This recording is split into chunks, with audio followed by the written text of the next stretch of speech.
A wealthy bride feigned deafness to test her groom. At the wedding, he told his friends how she would be left penniless. And during the first dance, when she suddenly spoke, the audience fell silent, and the groom fainted. Welcome to the channel, Twists of Fate. Before we begin, let us know where you're watching from. We're very interested. We hope you enjoy this captivating story. Marina Kovalova. I never thought that at 35, I'd be sitting in my spacious living room with panoramic windows overlooking the evening city, planning how to test my own groom. The city lights twinkled outside. Somewhere below, life was humming, and here, on the 20th floor of an elite new building in Kameniki, silence reigned. Only the ticking of the antique clock on the mantelpiece, a gift from my father, who passed away 5 years ago, leaving his daughter not only a huge fortune but also a mistrust of people. She ran her hand over the velvet upholstery of the sofa and glanced at her phone. The screen glowed with a message from Dennis. "Missed you, darling. See you tomorrow." Marina smiled. Just yesterday, these words made her heart beat faster, but today they brought only bitterness. It all began 6 months ago at a charity auction in one of the luxury hotels. Marina was there on business. Her chain of beauty salons, Camellia, was sponsoring the event in support of a children's fund. She was standing by the column with a glass of champagne, watching the bidding, when a tall man with a pleasant smile and confident demeanor approached her. "Marina Kovalova, Denis Artemyev. I've heard a lot about you and your business." He extended his hand, and his handshake was firm but unobtrusive. They talked all evening. Dennis worked in an investment company, was well versed in art, quoted the classics, and was a good listener. He didn't try to impress her with money or connections, he was simply an interesting conversationalist. Marina, accustomed to men seeing her primarily as a fat wallet, relaxed. Dennis seemed different. The next 3 months flew by in a blur. Dates in quiet restaurants, weekend trips out of town, long conversations in the evenings. Dennis was attentive, romantic, never asked for money, and even insisted on paying the bills himself. Although Marina knew his income was nothing compared to her fortune. This was captivating. He proposed on the roof of a trendy bar, dropped to one knee, and pulled out a velvet box containing a ring, not the most expensive, but tastefully chosen. Marina said yes, and at that moment, she was completely happy. But 3 weeks ago, something changed.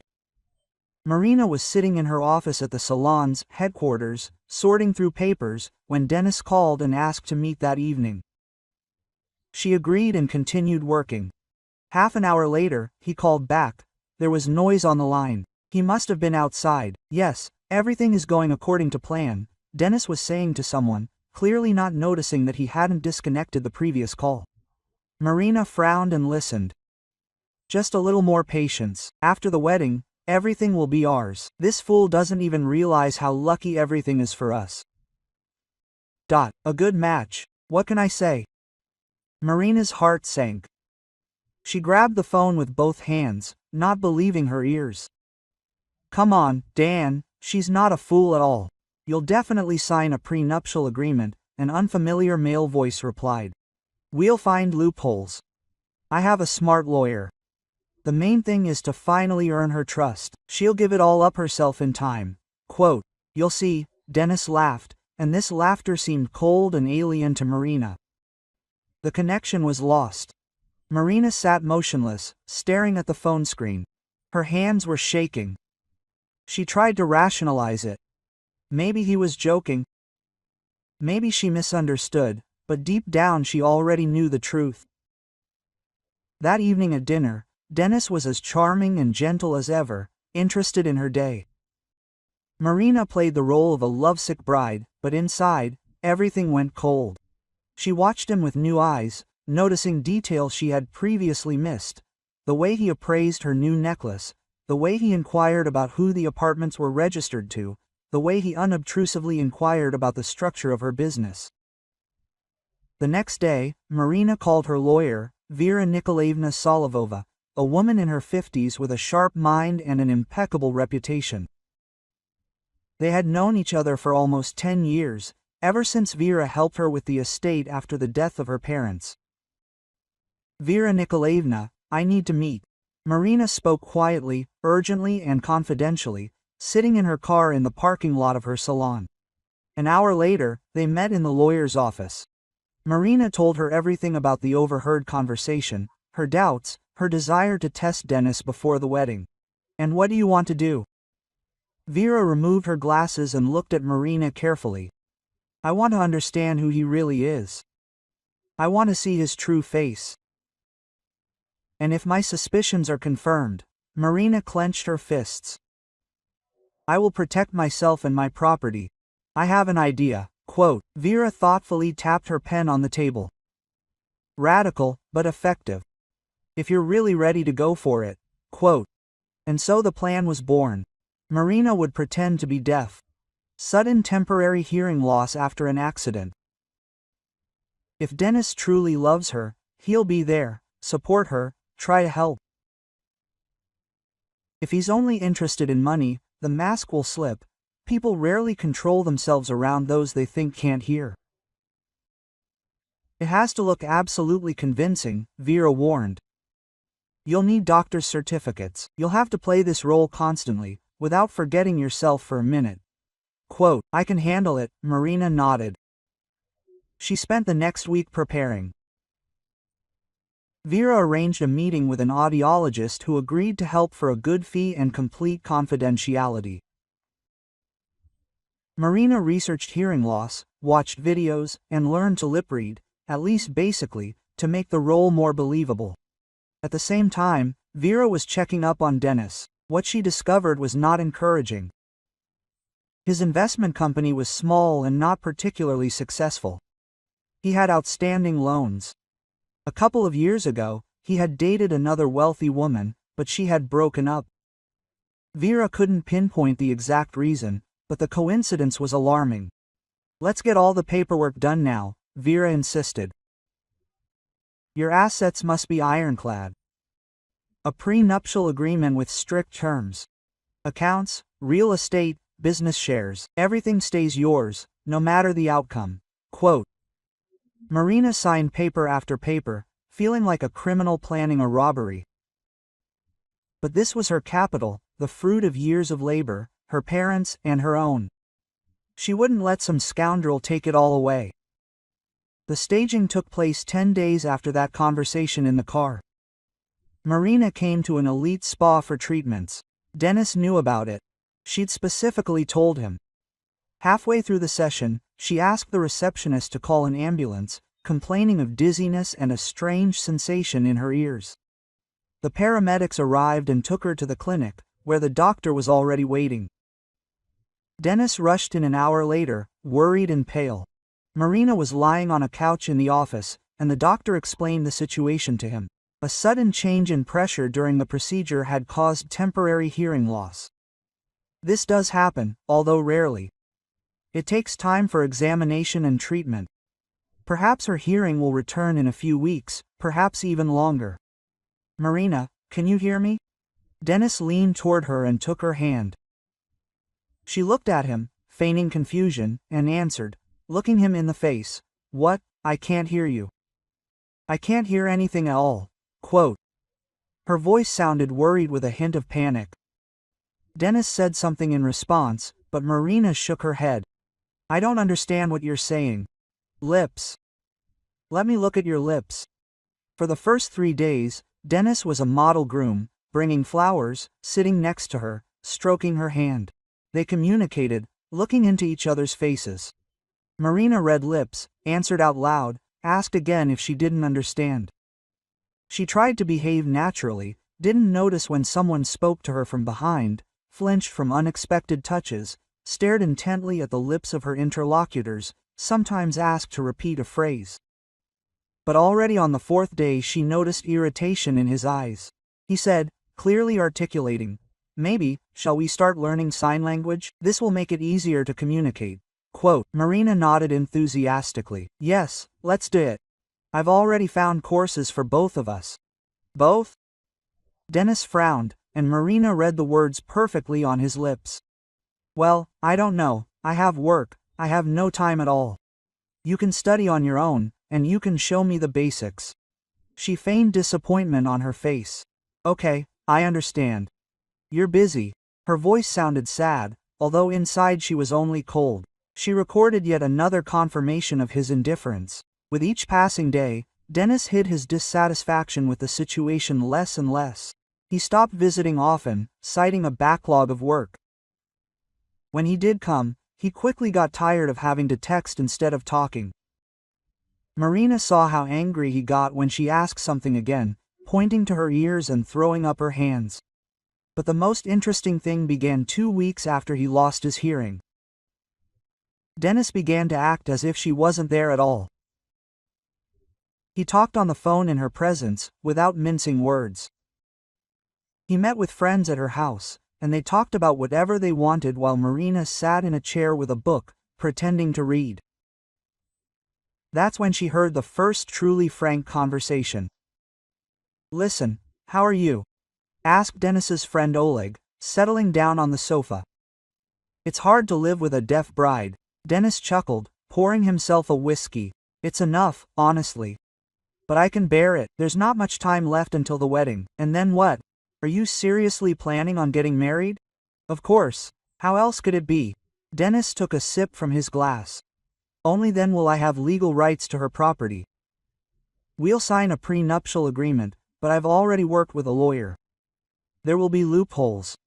Marina sat 10 meters away from them, staring at the book with sightless eyes. Her fingers had turned white, she was pressing the page so hard. "And what next?" "Then I'll gradually convince her to sign some things over to me. She's vulnerable right now. With this deafness, you can play on her pity, like, if something happens to you, I want to be sure that I'm provided for.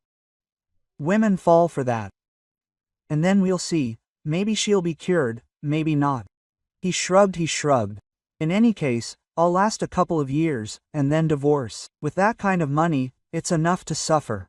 Quote. Marina almost dropped the book. Inside, everything was seething with rage and pain, but she continued to sit motionless, staring into space. Oleg said something in response, they laughed and moved on to another topic. When his friend left, Dennis approached Marina, kissed her on the top of her head. "I'm going, darling, things to do." Quote. She nodded, smiled, waved, and when the door closed behind him, she buried her face in her hands and gave herself a couple of minutes to cry. Then she wiped her eyes, took out her phone and wrote to Vera Nikolaevna, "You were right. Let's continue with the plan." The wedding was scheduled for the end of October, a month and a half after Marina lost her hearing. Dennis insisted on a lavish celebration, although Marina suggested a modest, intimate ceremony. "Darling, this is our day," he wrote to her in a message, sitting next to her on the couch. "I want everyone to know what a wonderful wife I have. Let's invite friends, colleagues, and make it a memorable celebration." Marina read his words and understood he needed an audience for his triumph. He wanted to show everyone what a match he'd made. She replied, "Okay, whatever you say. The main thing is that you're happy." Quote. The wedding planner, Alyona, an energetic woman in her 30s, took charge of the organization. They met in restaurants, chose the menu, and discussed the decor. Marina communicated out loud, carefully watching the wedding planner's lips and asking again when something was unclear. Dennis attended the first 2 meetings, but then got bored and entrusted everything to the bride. "You have excellent taste, you can handle it yourself," he said, not even bothering to write it down, just throwing it out as he walked out of the cafe. Marina watched him go and caught herself thinking that she no longer felt pain. Only a cold curiosity about how much further he would go. Dennis's guest list grew every day. He brought new names, casually writing them down on a piece of paper. "These are my work partners. These are friends from student days. This is a cousin with his family," he explained. And Marina nodded, although she understood perfectly well that he barely knew many of these people. He wanted a big wedding, many guests, pomp and circumstance. All at her expense.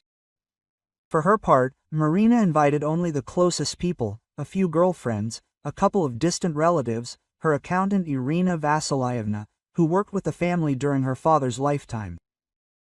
And, of course, Vera Nikolaevna, who was supposed to be present as an old family friend.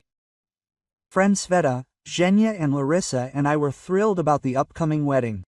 They helped us choose dresses, discussed hairstyles, and made plans. Marin, how are you coping? Sveta asked one day as they sat in the fitting room of a bridal salon. Marina stood in front of the mirror in a snow-white dress with a train, while her partner took the final measurements. Marina turned to her friend, reading her lips. I'm coping. Dennis is very supportive, she answered out loud, trying to sound cheerful. Sveta smiled, but doubt flickered in her eyes. She spoke slowly and clearly, knowing that Marina was reading her lips. I just noticed that he rarely sees you lately. He hardly comes to meetings. He has work, quote. Marina shrugged, feigning nonchalance. You know how it is. Zhenya intervened, turning to face Marina. Well, men are like that. They are not interested in weddings, as long as the bride is beautiful and the feast is good. Quote. They laughed, and the topic was closed. But Marina noticed that Sveta continued to look at her thoughtfully. Meanwhile, Dennis was becoming more and more carefree. He brought his friends to Marina's apartment, arranged get-togethers, drank beer on her snow-white sofa, left bottles on the marble countertop. Marina pretended to be busy with her own affairs, sitting in the bedroom with a laptop or with a book, but she always left the door ajar. 3 weeks before the wedding, she overheard a conversation that made her blood run cold. Dennis was sitting in the kitchen with his mother, Lyudmila Fyodorovna, a plump woman with dyed hair and a perpetually dissatisfied expression. Marina had disliked her since their first meeting, when the appraiser inspected the apartment and coldly inquired whether everything really belonged to the girl or whether there were any outstanding loans. Well, soon enough, Lyudmila Fyodorovna sipped tea, clinking her spoon against her cup. Are you sure you've drawn up everything correctly? Mom, I told you, the lawyer checked everything. A prenuptial agreement is just a formality. There are clauses in it that can be challenged in court, if necessary. And anyway, she loves me, she'll do anything I ask. Dennis chewed his sandwich, crumbs falling on the table. What if his hearing returns? She's not stupid, she'll understand what's what. And what will we do now? Married? Divorce will be expensive for her, reputation, scandal. Plus, I'll play on her feelings, I'll be a timid lady, I'll say the right words. She'll melt. He grinned smugly. Besides, if her hearing doesn't come back, that's even better. It's easier to manage. A deaf wife is almost like a mute. Stay at home, have children, run the salons. And I'll take care of the finances. Her finances. Lyudmila Fyodorovna chuckled. The main thing is, don't miscalculate. Such an apartment in the center, it's worth something alone. If only they'd given me at least a room here. Otherwise I'm suffocating in my Khrushchev-era apartment. Mom, everything will be alright. Just be patient a little. After the wedding, I'll start asking you carefully. I'll say that you're elderly and alone. You need care. Marina won't be able to refuse. She's kind, after all. Dennis laughed. Stupid and kind. The perfect combination. Marina stood in the hallway, leaning against the wall. Hands they were shaking. She carefully returned to the bedroom, closed the door, and sat down on the bed. She took out her phone and video called Vera Nikolaevna, trying not to make a sound. Vera answered immediately. Marina, is something wrong? Marina typed in the chat, I heard everything. He talked to his mother. They want to take everything. The apartment, the money, the business. Vera Nikolaevna, I can't just leave it like this. The lawyer carefully read the message. We won't leave it. All the documents are ready. The prenuptial agreement is drawn up in such a way that he doesn't have a single chance. Moreover, I included a clause announcing the marriage in the event of proven fraud. If after the wedding he tries to do something, we will prove his intention and terminate everything unilaterally. I already have recordings of some of his conversations. The private detective did his job. Marina exhaled, and at the wedding. I want everyone to know who he is. Vera smiled subtly. We will do that. But we need to be careful. Choose the right moment. The effect must be maximum. After this conversation, Marina felt more confident.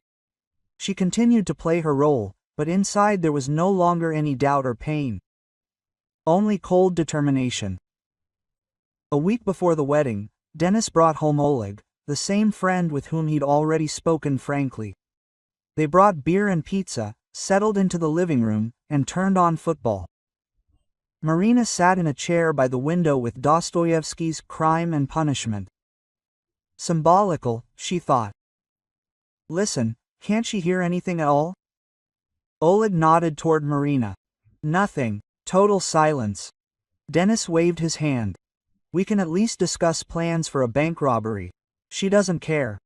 They burst out laughing. Marina turned the page without looking up. How long will this go on? The doctors say, maybe a month, maybe 6 months, maybe it won't come back at all. Dennis chewed his pizza. It suits me. Can you imagine, a wife who doesn't nag, doesn't make scenes, doesn't eavesdrop on conversations? Beautiful. Oleg whistled. You're lucky, brother. So rich and still deaf. You're really in love. That's why I'm getting married. It would be stupid to miss such a chance. Dennis leaned back on the sofa. Do you know how much money she has in her accounts? I accidentally glanced at the statement. There are so many zeros there, my eyes run wild. Plus a business, plus real estate. I'm set for life. And what if she finds out about your plans? Where is she from? Deaf, I remind you. Plus, head over heels in love. Women like that, they believe until the very end. Even if she starts to suspect something, I'll talk her into it. I have a talent for this. Dennis grinned smugly. Marina slowly placed the book on her lap. Her gaze was directed out the window, at the evening city, but she saw only the inner screen of her anger. Quote, just a little bit more, she told herself. Just a little bit more. And what are you planning on at the wedding? Playing the happy groom? What else? Beautiful photos, touching speeches, the first dance. Everything as it should be. Dennis finished his beer and invited a bunch of people. Let everyone see what a great guy the first Then we'll go on a honeymoon. She'll pay, of course. The Maldives, probably, or the Seychelles. And when we get back, I'll slowly start picking up the pieces. Oleg shook his head. You're a genius, Dan. You really caught such a fish. Yeah, I didn't expect such luck. Dennis stood up and stretched. Okay, let's go get some more beer. They went into the kitchen. Marina remained sitting in the chair. The hands holding the book shook. She glanced at the wedding ring Dennis had put on her at their engagement party. A thin gold band with a small diamond. She slowly removed it and placed it on the armrest of the chair. A few days later, there was a rehearsal at a restaurant. Marina arrived with her girlfriends, Dennis with his friends. The administrator showed her the table arrangements and clarified the details of the banquet. Marina nodded obediently, completely agreeing. Dennis spent most of the time at the bar, sampling the alcohol that would be served at the wedding. Quote, Marina, are you okay? Sveta asked when they were alone by the window, looking out at the evening city. Marina read her lips and nodded. Quote, yes, I'm just tired. A lot to do before the wedding, she answered out loud, but her voice sounded a little tired. Sveta put her arm around her shoulders and spoke slowly, looking into her face. Quote, you know, if you need to talk. If something's wrong, tell me. We're friends. Marina looked at her and smiled. Everything's fine. I'm just nervous. It's an important day. She tried to make her smile look convincing, though inside, everything was clenching from the tension of the last few weeks. Sveta nodded, but doubt remained in her eyes. She had always been the most sensitive of her friends, always able to sense falsehood. Marina realized she needed to be more careful. That evening, after Dennis had gone home, Marina sat in the bathroom in front of the mirror, removing her makeup, examining her face. beautiful, well-groomed, but with shadows under her eyes. The last few weeks hadn't been easy. Constantly playing a role, monitoring every movement, every gesture, not forgetting herself for a second, it was exhausting. She ran her hand through her hair and remembered how Dennis had kissed her hair in the first month they'd known each other, how he'd told her she was the most beautiful woman he'd ever met, how he'd sworn eternal love. It had all been a lie. From the very beginning, Marina wiped her face with a towel and went into the bedroom. She lay on the bed, staring at the ceiling. 3 days remained until the wedding. 3 days, after which everything will change. Dennis thinks he's won. He's sure she's easy prey, a foolish woman in love with a fat wallet. He doesn't even suspect he's walking into a trap. Marina smiled in the darkness, cold and harsh. Let him think, let him rejoice, let him invite his friends and make plans. She will let him play his performance to the end, and then lower the curtain, so that he will remember this day for the rest of his life. She picked up the phone and texted Vera Nikolaevna. Everything is ready. The answer came a minute later. Everything is ready. The registration is ready. The documents are drawn up. On the wedding day, our man will be at Zaxia. He will ensure that the registration goes smoothly. The marriage will be legally invalid, but that will only become clear later. Dennis will sign the prenuptial agreement, unaware that the marriage hasn't officially taken place. And you'll give him time to prove himself. Marina exhaled. Justice will prevail. She'll see to it. Marina greeted the morning of her wedding day with a clear head and a cool calm. Outside, the weather was typical October, gray skies and a drizzle. But by midday, the forecasters predicted clearing. She got up at 7, showered, drank coffee, standing by the panoramic window and looking out at the waking city. At 9 o'clock, her friends Sveta, Zhenya, and Larissa arrived with a whole army. A makeup artist, a hairdresser, and a photographer. The apartment filled with feminine chatter, laughter, and the scent of hairspray and perfume. Quote, "A bride should shine," Zhenya declared, opening the champagne. Marina smiled, nodded, and allowed herself to be made up and styled. The girls chatted wildly, discussing outfits, sharing gossip, and reminiscing about funny stories. Marina occasionally typed something in response on her phone, but mostly she simply watched. She felt calm and strangely at ease, like before an important exam she'd been preparing for months, and you know you'll pass with flying colors. The makeup artist, a petite girl named Anya, worked with concentration, occasionally showing Marina the results in the mirror and asking with a glance, "Is everything to your liking?" Marina nodded approvingly. The makeup was natural yet expressive, fair skin, accentuated eyes, and soft pink lips. The hairdresser, Misha, a young man with vibrant tattoos on his arms, styled her hair into an elegant updo. Soft curls gathered at the nape of her neck with a few strands loose around her face. Small white roses were woven into her hair. Quote, "A goddess!" Larissa exclaimed as Marina stood up to put on her dress. The wedding dress was simple in style but perfectly tailored. A fitted bodice, off-the-shoulder detailing, and a long skirt with a train. No rhinestones or sequins, just pure white silk and lace. Marina put it on, and her friends fastened the many small buttons on the back. When she looked at herself full length in the mirror, she caught her breath for a second. She was beautiful, so beautiful, and completely cold inside. Quote, "Marina, are you crying?" Sveta came closer, peering into her friend's face. Marina shook her head and smiled, though tears truly glistened in her eyes. Quote, "I'll have a little moan. Everything's fine," she said, her voice shaking slightly. Sveta hugged her carefully, afraid to wrinkle her dress, and said, looking into her eyes, "I'm so happy for you. You deserve happiness." If only you knew, Marina thought, but didn't say anything out loud, simply hugging her friend back tightly. At 11:30, white limousines with ribbons and flowers arrived. Marina went downstairs, accompanied by her friends. A photographer photographed every step. A small crowd of curious residents and passers-by gathered at the entrance. Everyone was smiling, some were clapping, wishing her happiness. Dennis was waiting at Zax's. He stood on the steps in a dark blue suit with a bouquet of white roses in his hands, surrounded by friends. When Marina got out of the car, he smiled broadly and went to meet her. Quote, "You are beautiful," he said, handing over the bouquet. Marina took the flowers and nodded, smiling. Dennis leaned over and kissed her on the cheek. The cameras clicked, friends applauded. Everything looked perfect. Inside the building, they were met by a Zax employee, a middle-aged woman in a formal suit. She led them into the ceremonial hall, where guests had already gathered. Dennis's relatives occupied almost half the hall, at least 30 people.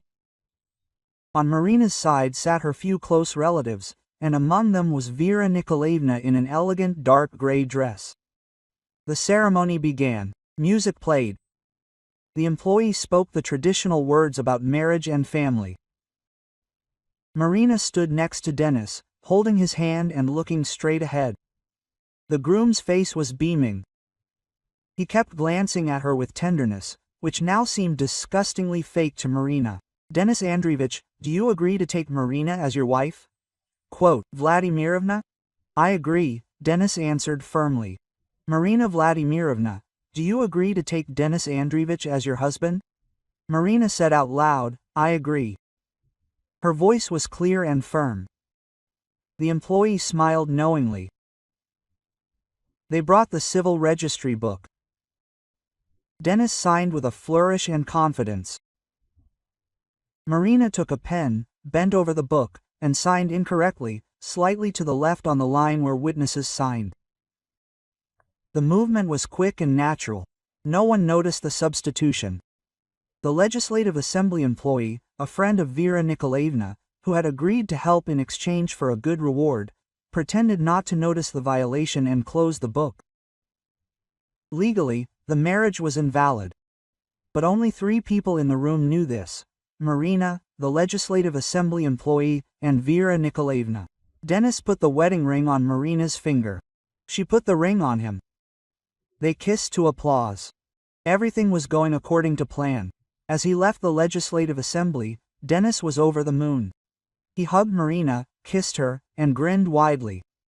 His friends clapped him on the shoulder and congratulated him. Dennis's mother, Lyudmila Fedorovna, in a bright pink dress and with an intricate hairstyle, kissed Marina on both cheeks and whispered something in her ear like, "Welcome to the family, my dear." Marina suppressed a grimace of disgust. The motorcade headed to the restaurant, an expensive establishment in the city center, with a banquet hall for 100 people. Dennis ordered the most expensive items on the menu: black caviar, Kamchatka crab, marbled beef, expensive wines, and champagne. When the newlyweds entered the hall, they were greeted with applause and cries of bitterness. Marina looked around. The tables were decorated with white roses and candles. Everything was sparkling and shimmered. Dennis led her to the table for the grooms, seated on a dais, from where the entire hall could be seen.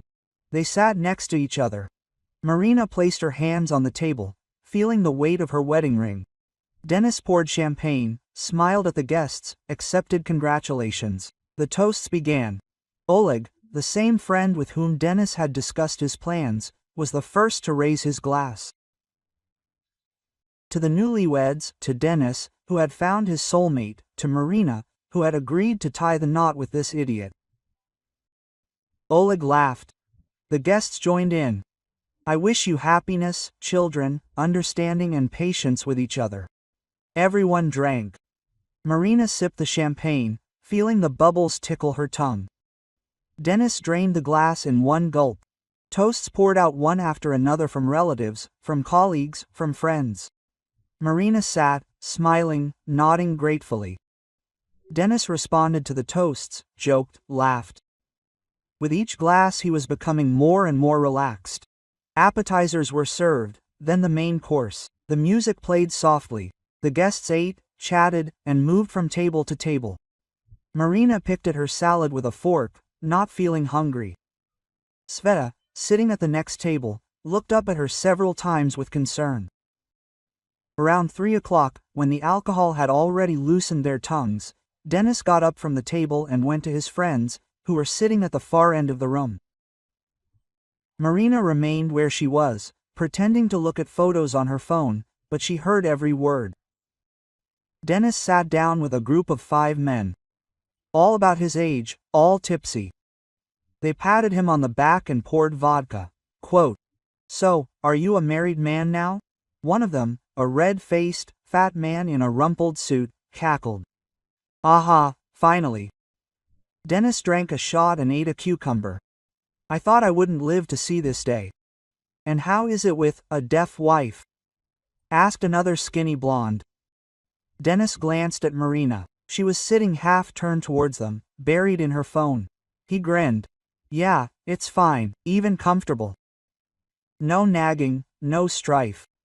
Just sit there looking pretty, bringing in the money." The company burst into laughter. Someone added, "Just don't tell her about your affairs. What's the point of chatting? She's deaf." "Let me remind you." Dennis poured himself another drink. "I've been putting up with this comedy for 3 months.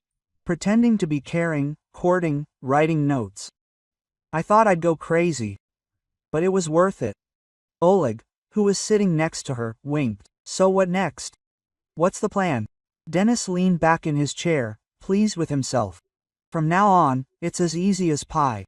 We're flying to the Maldives in a week.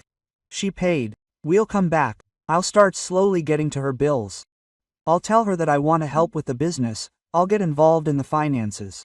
She's vulnerable right now with this deafness. She'll do whatever I say, just so she doesn't end up alone. What if her hearing comes back? So what? We're already married. The prenuptial agreement is signed, but my lawyer found holes in it. You can challenge a bunch of points if you file it correctly. Plus, I know she has no close relatives. Her parents are dead, no brothers or sisters. There's no one to stand up for her." Dennis said this calmly, as if discussing the weather. Marina sat motionless. The fingers clutching the phone turned white. She felt a wave of rage rising inside her, but her face remained calm, even bored. The fat man with the red face whistled. "You really are a genius, Artemyev. To seduce a chick like that? Oh well, she agreed to everything herself." Dennis shrugged. "Fools in love, that's what they are. Say I love you once, give me flowers and that's it, you're already a hero, and it's just a matter of technique from here on out." Oleg poured everyone another round. Quote, "Let's drink to Dennis. To a successful operation." They wanted to, and drank. Dennis laughed too, wiping his lips with a napkin. Quote, "Seriously.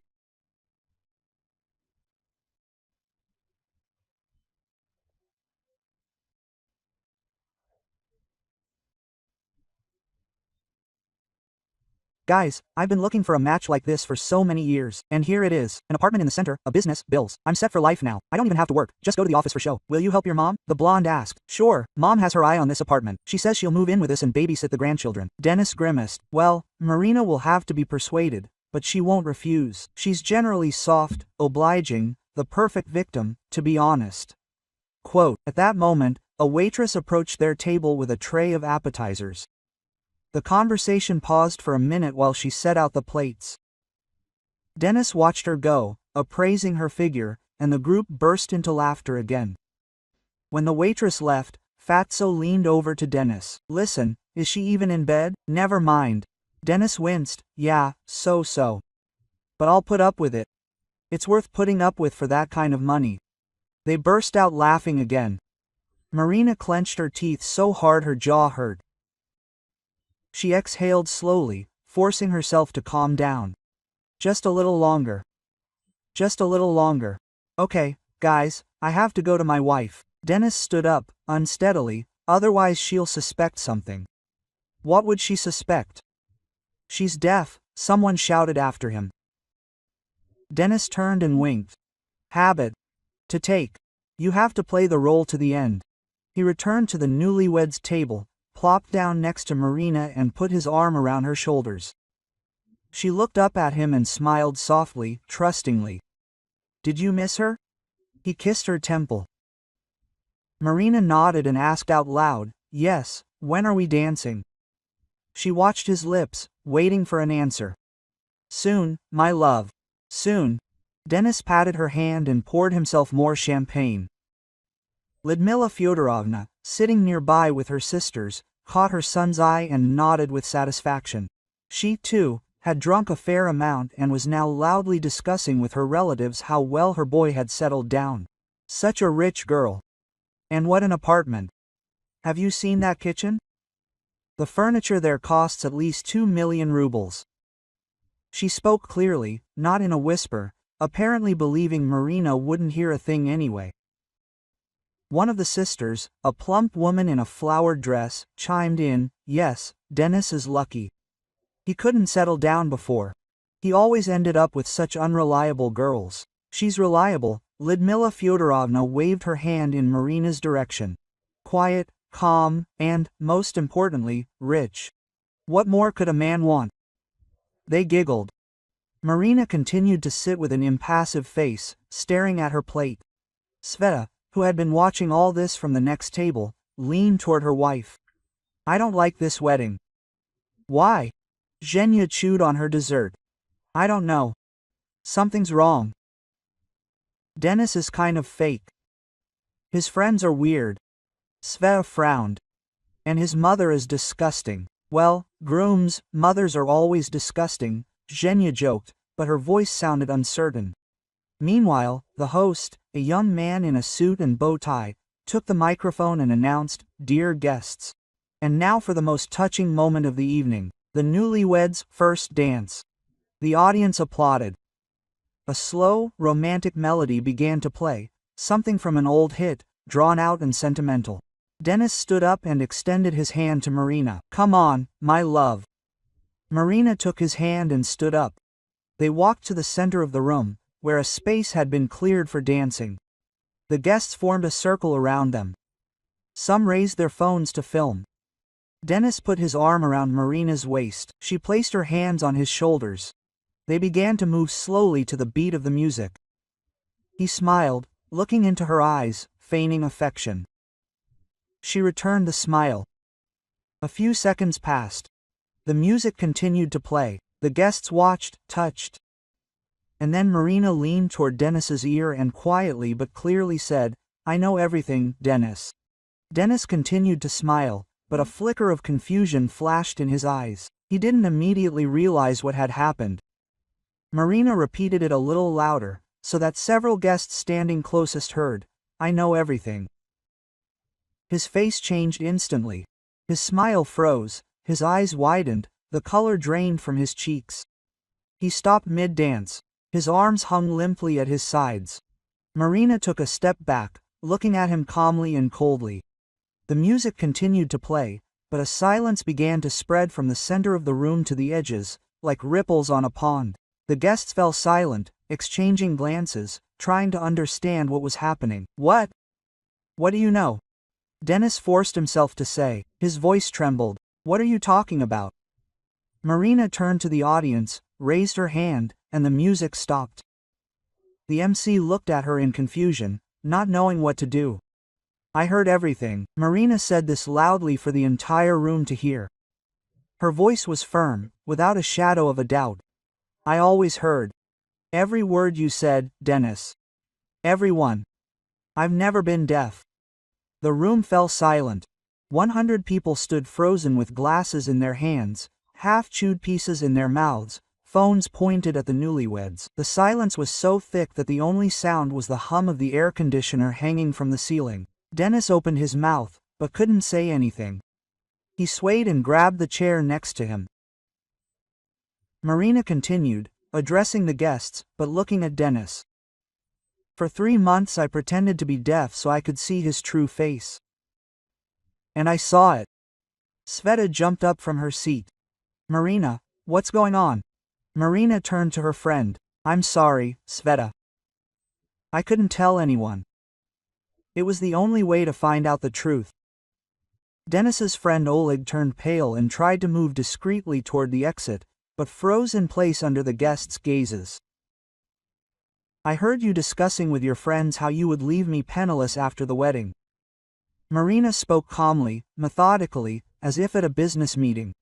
How you boasted that I was stupid and kind, the perfect victim. How you planned to take my property, my business, my apartment. Lyudmila Fyodorovna jumped up from the table. Her face was red with rage and shame. It's not true. You slandered my son. It's not true. Marina turned to her. You yourself said today at this table that the boy has settled in well and that you can't wait to move into my apartment. I heard every word. Lyudmila Fyodorovna's relatives looked down at their plates. One of them whispered something, moving away from her. Denis finally found his voice. Marina, this is a misunderstanding. I can explain everything. Explain? She smiled bitterly. How do you explain your conversation with Oleg a week ago, when you said you put up with that deaf woman for 3 months and that after the wedding you would take everything? Oleg tried to slither under the table unnoticed, but the red-faced, fat man sitting next to him said loudly, So, is it true, Dan? Did you really say that? Or the conversation with your mother 3 weeks before the wedding? Quote, Marina didn't stop. When you were discussing how to quickly resolve the issue and transfer the property to yourself, a whisper rolled through the room.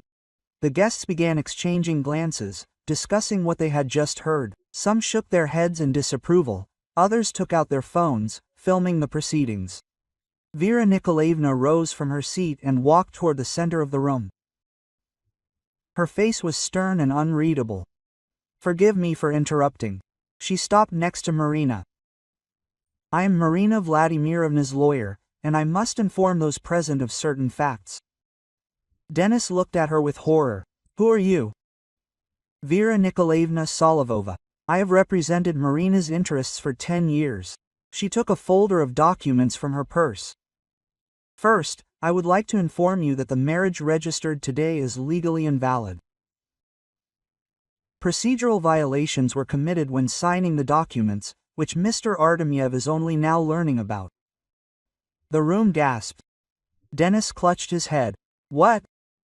What do you mean invalid? Marina Vladimirovna did not sign the required form.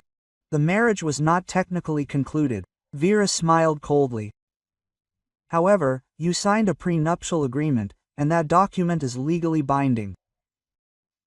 What does that matter if you're not married? Denis shouted. It does. Vera turned the page, because the contract has a clause about bad faith behavior by one of the parties. Attempted deception, fraud with the aim of taking possession of property entails penalties. You signed this document, Mr. Artemyev, and now, according to its terms, not only will you not receive anything from Marina Vladimirovna's property, but you are also obliged to pay her compensation for moral damages. Denis turned even paler, if that was possible. He grabbed the back of the chair to keep from falling. Besides, Vera did not let up. We have audio recordings of your conversations with friends and your mother. A private detective has been working for the last 3 weeks. Everything is recorded, everything is written down. These materials will be submitted to the court if you try to challenge anything. Marina looked at Denis, and a wave of feelings of pain, rage, relief rose in her chest. This man whom she loved, who swore eternal fidelity to her, turned out to be a pathetic swindler. And now that the mask had fallen, he looked just as pathetic. Sveta pushed through the crowd and hugged Marina. My God, Marin, I didn't know. I'm sorry I didn't realize it sooner. You couldn't have known. Marina hugged her friend back. No one could. Zhenya and Larissa ran up after them, and all four stood hugging in the middle of the frozen hall. Denis tried to take a step towards Marina. Listen, I can fix this. Give me a chance to explain. Explain that Marina pulled away from her friends and looked at him. That you played with me for 3 months, that you were going to ruin me and leave me, that you only saw me as a wallet. I didn't, that's not true. He hesitated, his eyes darting around. That's exactly true. Marina took the wedding ring off her finger and threw it on the floor between them. There will be no wedding.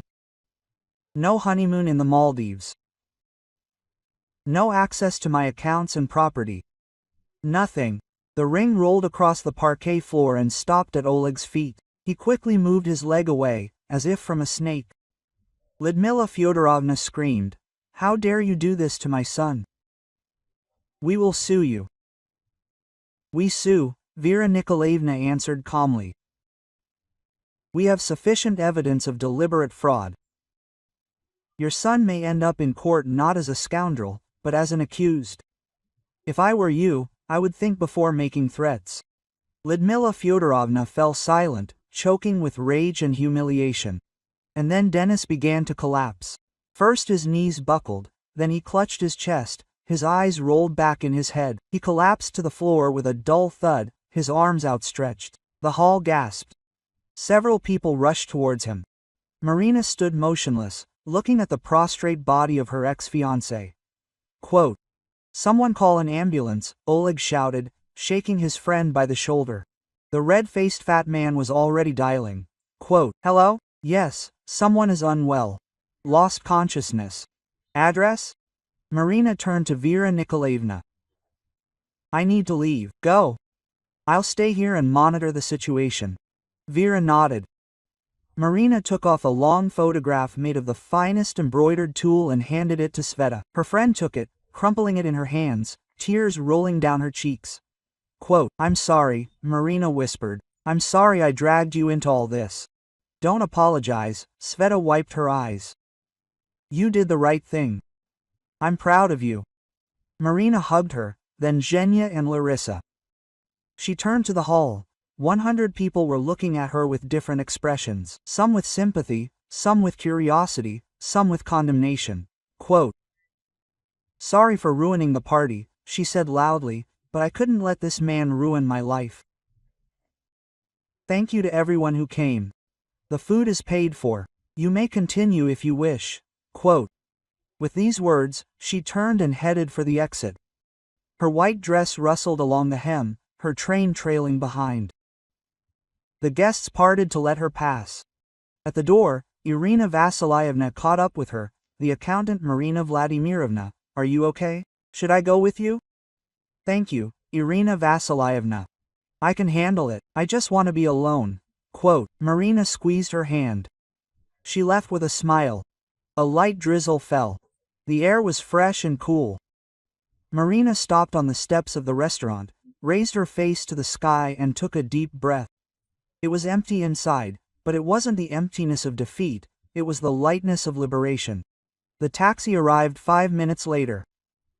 The driver, seeing the bride in her wedding dress leaving the restaurant alone, raised his eyebrows in surprise but said nothing. Marina climbed into the backseat, carefully tucking her skirt and train in place. "Where are we going?" the driver asked. Marina gave her address and leaned back in her seat. The lights of the evening city floated past the window. People were rushing about their business, living their lives. And somewhere in the restaurant, on the floor, lay the man who had wanted to use her, deceive her, rob her. And it hadn't worked. Her phone vibrated. A message from Vera Nikolaevna. An ambulance had taken him away. Fainting from stress. Nothing serious. His mother and friends had left. The guests had dispersed. It was all over. Marina typed a reply. "Thank you for everything." Vera sent a thumbs-up emoji and added, "You are a strong woman. I'm proud to work with you." Quote. At home, Marina took off her dress and carefully hung it in the closet. Maybe she'd give it to charity or sell it someday, or burn it, she didn't know yet. She took a long, hot shower, washed off her makeup, let her hair down, put on pajamas and a robe, brewed some herbal tea, and sat by the window. It was getting dark outside, the city lights were coming on one by one. Her phone was ringing off the hook with calls and messages. Friends were texting, asking if she needed help or support. Marina responded briefly, "Everything's fine, thank you. We'll talk tomorrow." Quote. One number was unfamiliar. Marina looked at the screen and didn't pick up. A minute later, a message from this number arrived. "Marina, it's me. I'm so sorry. Forgive me, I'll fix everything. I swear." Quote. She deleted the message without replying and blocked the number. Several days passed. Marina returned to work in her salons. Friends came by, supported her, brought wine and chocolate, watched comedies. Vera Nikolaevna reported that Dennis tried to contact her through a lawyer, offering to resolve the matter amicably, but, having been refused, went silent. "He won't bother you anymore," Vera said confidently. They explained to him that any attempts at contact or stalking would lead to criminal proceedings. Marina nodded. She no longer thought about Dennis. He was a closed chapter, a mistake that she corrected in time. A month later, she received a message from Sveta. "Marin, I met someone here. He's a doctor, he works at the hospital where my mother was treated. Very nice, simple. He has a friend, also a doctor. Maybe the four of us can go somewhere sometime." Without any hints, just chat. Marina smiled, looking at the message. She wrote, "Let's do it. Why not?" The meeting took place in a small family cafe on a quiet lane. Sveta came with her new acquaintance, a tall, slightly shy man of about 40, with kind eyes. His friend Kirill was younger, about 30, with an open face and a slight smile. They sat, drank coffee, talked about work, about the city, about books and films. No pressure, no innuendo. Just four people at a table, enjoying an evening.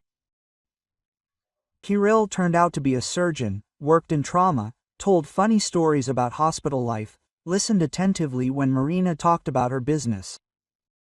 He didn't ask how much money she had, wasn't interested in real estate, just was himself, sincere, alive, genuine. When the evening ended and they went outside, Kirill asked, "Can I call you sometime?" "Just talk." Marina looked at him, at his honest eyes, at his surgeon's hands, strong, confident, but without aggression, and nodded, yes. A year passed. Marina still lived in her apartment, ran her business, met with friends, and dated Kirill slowly, without rushing, getting to know each other for real. He didn't demand her money, didn't rush into decisions, he was just there. He supported her when things were difficult, rejoiced at her success as if it were his own. One day, sitting on the same terrace where a year ago she had planned Dennis's checkup, Marina thought, life gives second chances. But only to those who find the strength to close the wrong doors and open the right ones. Her phone vibrated. A message from Kirill. "How is your day? Maybe I'll see you tonight. I want to tell you something important." Marina smiled and typed a reply. "Of course. Come at 8. Outside, the city was living its own life. The sun was setting, coloring the sky, in pink and gold tones. And in Marina's chest, where a year ago it had been empty and cold, something warm and alive now beat again. She was no longer afraid to love, but now she could distinguish the real from the fake. And this was the most valuable lesson that the fainting groom at the failed wedding had taught her. Thank you for listening. This was the Twists of Fate channel. Sorry for any errors. Let me know in the comments what you think. If you liked it, subscribe to the channel.